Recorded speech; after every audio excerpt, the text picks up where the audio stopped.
जय माता की मित्रों, उसी श्रृंखला में मेष लगन की कुंडली में सूर्य को अलग अलग स्थानों में प्लेस करके कैसे फल हम लोग प्राप्त कर सकते हैं, उन्हीं पाठों को आगे बढ़ाते हुए आज बात करते हैं। सूर्य अगर तीसरे स्थान में मिथुन राशि पे हो तो कैसा फल हम लोगों को प्राप्त हो सकता है।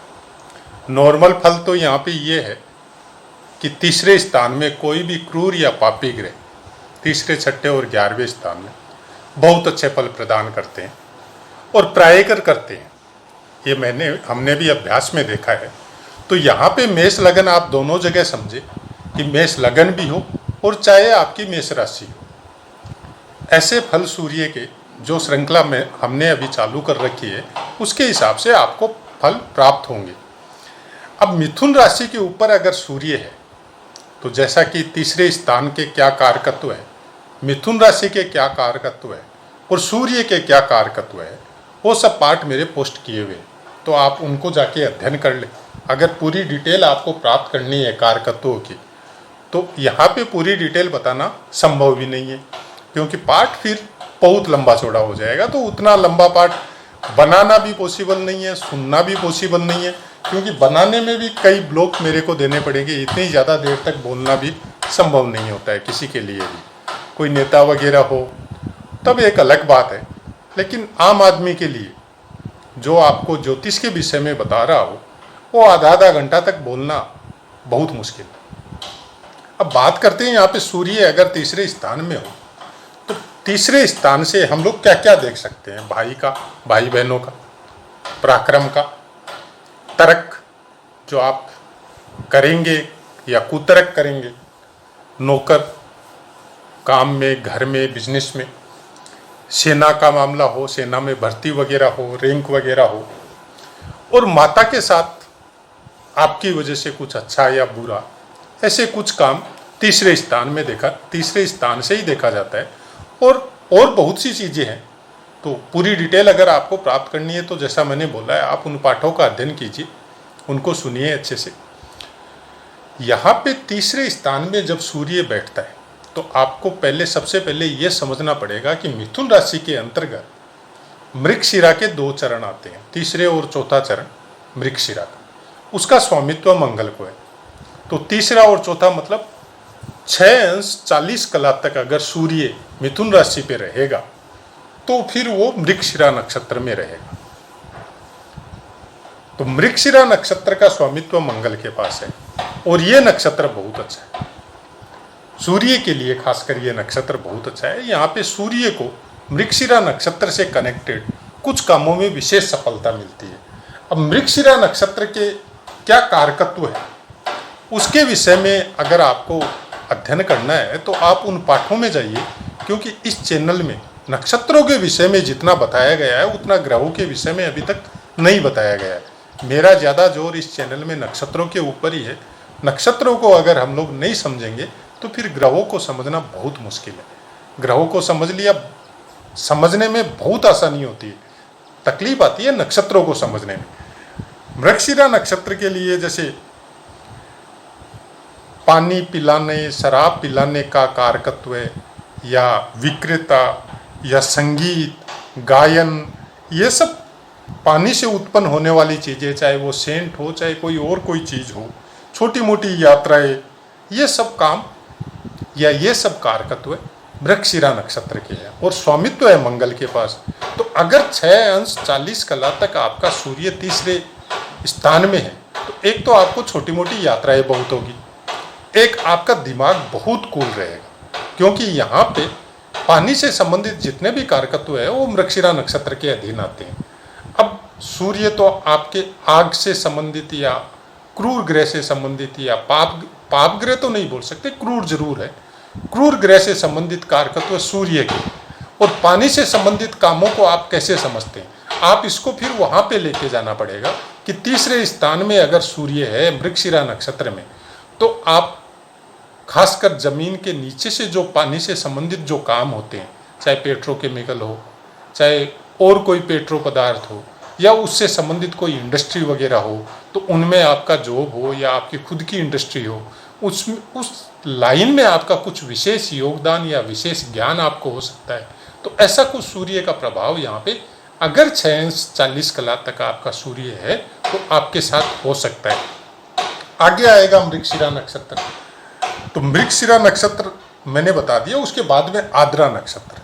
अब आद्रा नक्षत्र के चारों चरण है, मतलब 6 अंश 40 कला, उसके बाद में 19-20 अंश तक अगर सूर्य हो, 20 अंश तक अगर सूर्य है 6 अंश 40 कला के बाद में, तो वो आद्रा नक्षत्र में आएगा। अब यहाँ पे सूर्य आपको बहुत ज़बरदस्त मतलब ऊर्जा भी गैदरिंग करेगा, यहाँ पे आपके गुस्से को भी बढ़ाएगा, आपके तेज को भी बढ़ाएगा।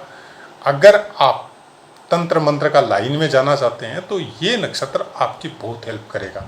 अगर आप धर्म ज्ञान या तंत्र मंत्र या ज्योतिष से कनेक्टेड है तो ये चीज़ सूर्य आपको बहुत ज़बरदस्त सफलता, मतलब मेरा जो सूर्य को समझने में जितना समझ में आता है उसके हिसाब से अगर आद्रा नक्षत्र में तीसरे स्थान पे अगर सूर्य बैठता है तो बहुत बड़ा योगी, सन्यासी, तांत्रिक, बहुत बड़ा ज्योतिष आदमी को मतलब कोई भी स्टेज में लो लेवल में नहीं रहने देता है, बहुत हाई लेवल में ग्रो करवाता है।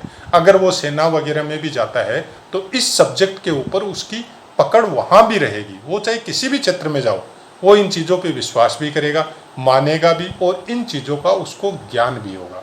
क्योंकि ज्ञान का यहाँ पे सिंह राशि का स्वामित्व तो सूर्य के पास है पंचम स्थान का, और वो अगर तीसरे स्थान में बैठते हैं तो ज्ञान को भी वो अपने पराक्रम में कन्वर्ट करेगा।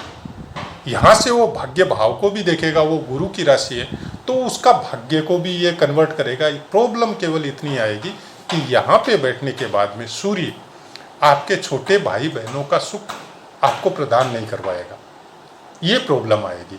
यहाँ पे अगर सूर्य प्लेस है और बाकी ग्रहों का सपोर्ट नहीं मिल रहा है, या माता पिता के ग्रह संतान कारक ज़्यादा नहीं है, ज़्यादा अच्छे योग में नहीं है, तो उसके बाद में और कोई भाई बहन आपको होना बहुत मुश्किल होता है, या होता है तो बहुत लेट से होता है, या अगर जल्दी होता है जो कि संभव नहीं है, अगर होता भी है तो उस समय में आपके माता पिता के ग्रह बहुत योग कारक गोचर में आए होंगे, जिसकी वजह से आपको छोटे भाई बहन हुए होंगे। बड़ा होना तो बहुत मुश्किल है, अगर बड़ा भाई है भी तो आपकी उनके साथ एडजस्टमेंट होनी बहुत मुश्किल है। सूर्य यहाँ पे बैठ के आपके पराक्रम को बढ़ाएगा, आपको सेना की लाइन में ले जा सकता है, आपकी ऊर्जा के अंदर इतनी ज़बरदस्त उछाल पैदा करेगा वो कि आप एक जगह पे स्थिर होके बैठना बहुत मुश्किल हो जाएगा। मतलब कई तरह के काम एक साथ करने जैसी ऊर्जा आपके अंदर रहेगी, आप बात भी करते रहेंगे, आप काम भी करते रहेंगे, और आप दूसरी चीज़ की प्लानिंग भी करते रहेंगे। मतलब कई कामों में एक साथ आप हाथ डालेंगे और उनमें सक्सेस होंगे, अनसक्सेस नहीं, क्योंकि ऊर्जा की मात्रा इतनी ज़्यादा होगी।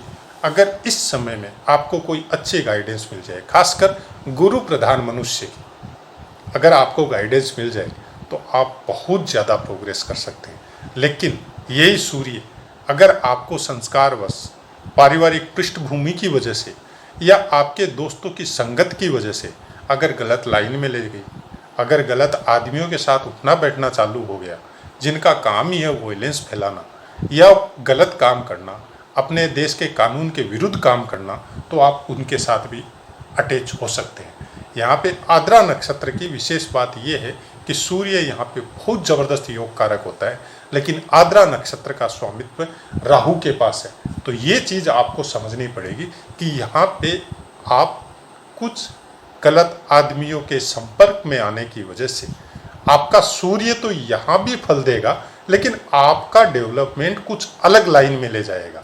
आप फेमस वहाँ भी होंगे, लेकिन कुछ गलत तरीके से।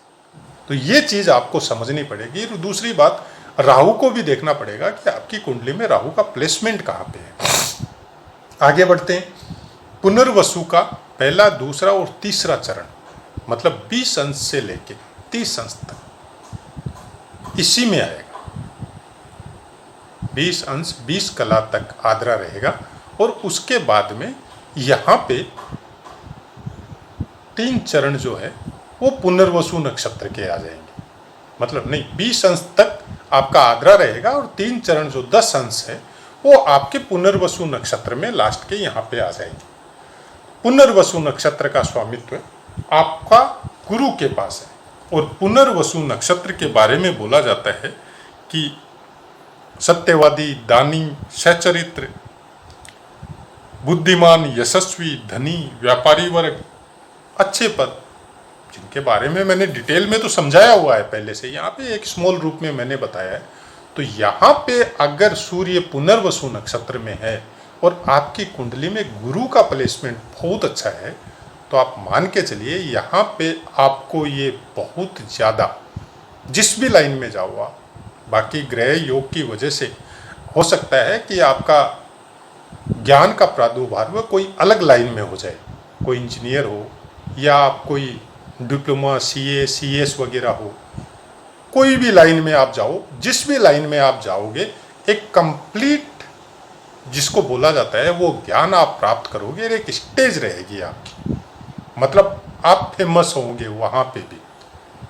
आप कोई एक जगह में स्थिर होके नहीं रहोगे, क्योंकि वहाँ पे आपके ज्ञान की मात्रा बढ़ते बढ़ते एक स्टेज ऐसा आएगा, खासकर 40-45 के बाद में, कि आपकी फेमस सिटी चारों तरफ रहेगी और उस फेमस सिटी की वजह से आपके पास धन भी आएगा, आपका पराक्रम भी बढ़ेगा, आपका नाम भी होगा। और सूर्य के विषय में जहाँ तक मैं जानता हूँ, हमने जितना अभ्यास में देखा है, सूर्य अगर दशा महादशा का योग बहुत अच्छा हो जाए तो हो सकता है जल्दी आपका भाग्योदय हो, नहीं तो सूर्य आपको उम्र के, मतलब युवा अवस्था के बाद में आपको फल देना चालू करता है और वो लास्ट तक, जब तक जीव पृथ्वी पे रहता है तब तक वो नाम बना के रखता है और जाने के बाद में भी नाम होता है। ऐसा मैंने, सूर्य अगर योग कारक है, खासकर तीसरे स्थान में है और पुनर्वसु नक्षत्र में है, तो बहुत अच्छा फल यहाँ पे देख के जाएगा। हालांकि आद्रा नक्षत्र में भी बहुत अच्छा फल देता है, लेकिन आद्रा नक्षत्र में रहने की वजह से आपके ऊपर कुछ विशेष नज़र आपके माता पिता की हो, आपके गुरु की हो, आपके साथ रहने वालों की हो, उनका विशेष योगदान होना बहुत ज़रूरी है। नहीं तो आप अगर गलत आदमियों के साथ रह गए तो वहाँ पे वो ग्रो तो वहाँ पे भी करेंगे, लेकिन कुछ अलग लाइन में जा सकते हैं। ऐसा कुछ सूर्य का फल होगा यहाँ पे। अब ये चीज़ जो मैं पहले के वीडियो में भी बताया था कि विषम राशि में होने से कोई भी ग्रह, क्योंकि मिथुन विषम राशि है, तो 6 अंश तक बाल रहेंगे, 12 अंश तक कुमार रहेंगे, 18 अंश तक युवा रहेंगे, 24 अंश तक वृद्ध रहेंगे, 30 अंश तक मृत रहेंगे। ये हम लोगों को, ये जो चीज़ सूर्य अवस्था फल जो है वो हम लोगों को पुस्तकों से देखने को मिलता है। हम लोग क्या इसको इसी तरह से समझे? नहीं समझना है, कभी नहीं समझना है। आपका सूर्य 6 अंश का है, 12 अंश का है, 18 अंश का है, आपको इसके हिसाब से प्रिडिक्शन करना बहुत गलत हो जाएगा। आपको उस अंश को आपके लगन के अंश से मिलाना पड़ेगा। आप अपना लगन का अंश देखिए कितना है, उसके हिसाब से आप अपने सूर्य के अंश को मिलाइए। अगर उसके नज़दीक है तो सूर्य आपका पूर्ण प्रभावी है, फिर आपको पूर्ण फल उस अंश से, जिस अंश पे सूर्य प्लेस है और लगन के समकक्ष है, तो वो उस समय उस अंश पे कौन से नक्षत्र पे है, उससे कनेक्टेड पूर्ण फल आपको मिलते रहेंगे। और वो कोई फिक्स जो आपको मिल रहे हैं वैसा भी नहीं है, क्योंकि गोचर में सूर्य उस नक्षत्र पे साल में एक बार आएगा ही आएगा। तो वो फल दिन पर दिन आपके ग्रो होते रहेंगे, आपकी जो फाउंडेशन है वो स्ट्रॉन्ग करते जाएंगे और एक समय ऐसा आएगा कि आप लाइक सूर्य की तरह फेमस होते जाएंगे। यहाँ पे सूर्य आपको बहुत कुछ कूल भी बनाता है। उसका कारण है बुध, और बुध जनरली हो सकता है आपका तीसरे स्थान में ही हो, क्योंकि सूर्य के अगल बगल में या साथ में ही रहता है। तो अगर बुध आपका आद्रा नक्षत्र पे ही है तो ये कन्फर्म बुधादित्य योग बन जाता है। और यहाँ पे आपके ज्ञान के, मतलब आपके मस्तिष्क के जो सुप्त अवस्था की जो तंत्रिकाएं हैं, जो नसें हैं, उनको बहुत ज़बरदस्त जागृत करता है। और तंत्र हो, मंत्र हो, ज्योतिष हो, वेद हो, पुराण हो, उन सब के विषय में इतनी ज़बरदस्त पकड़ आपको देता है कि आप मतलब हम लोग देखते ही रह जाते हैं कि इस आदमी ये धारा प्रवाह बोल भी सकता है और इनके शब्दों को, इनके बोले हुए वाक्यों को काटना भी बहुत मुश्किल होता है। आप केवल वेदों में लिखी हुई बातें अक्षरश वैसी की वैसी बोले, ये जरूरी नहीं है। आप तर्क के हिसाब से, आपके ज्ञान के हिसाब से आप उसको सिद्ध करके बताने की क्षमता भी रखेंगे। ऐसा सूर्य इस स्थान पे फल आपको देता है। और अभ्यास कुंडली में जब आप जाते हैं, अगर इस तरह से उसको देखेंगे तो आपको खुद को आश्चर्य होगा कि हम लोग कहीं पढ़ते नहीं हैं। हालांकि इतना तो जरूर पढ़ते हैं कि सूर्य तीसरे स्थान में होने से अच्छा फल देगा, लेकिन किस तरह से देगा, कौन से नक्षत्र में किस तरह से फल देगा, उसको समझना आपको प्रिडिक्शन के हिसाब से, अभ्यास के हिसाब से, आपको उससे संबंधित उन बुकों को, उन पुस्तकों को बार बार पढ़ने की वजह से ही वो चीज़ समझ में आएगी।